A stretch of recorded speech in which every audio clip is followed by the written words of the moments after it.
成又根基又组成，诸事因缘拢具备。上天教父迄个名号因呢，若无呢，你伫外口要对找讲有天命的点传师，所以呢，有一间反复的讲，一个弟子呢问咱老师讲，老师你每天伫遮讲道呢，不如把道刻出来呢，那呢阮就信啦。所以呢，在修行的过程当中呢，其实呢，道是无形无相。当咩讲，我甲道刻出来呢，你看会到。比如讲，咱人拢有灵性有灵魂的，你敢家己看会到你的灵性灵魂？无可能啊！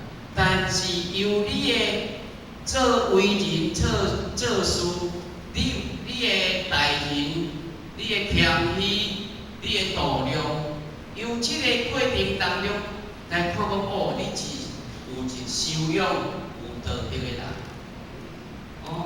有道德的人、有修养的人，对伊的日常生活当中，对伊的讲话言语，伊就流露出迄个德性。所以过去咱知影讲，为什么咱在道真、理真、天真？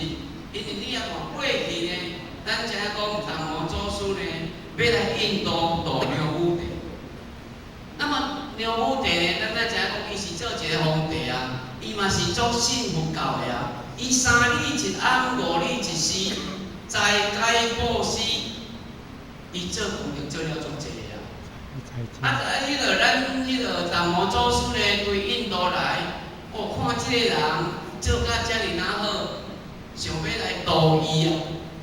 但是呢，伊要甲度伊的时阵呢，牛武帝就问咱达摩祖师啊，讲我3日一暗，5日一时。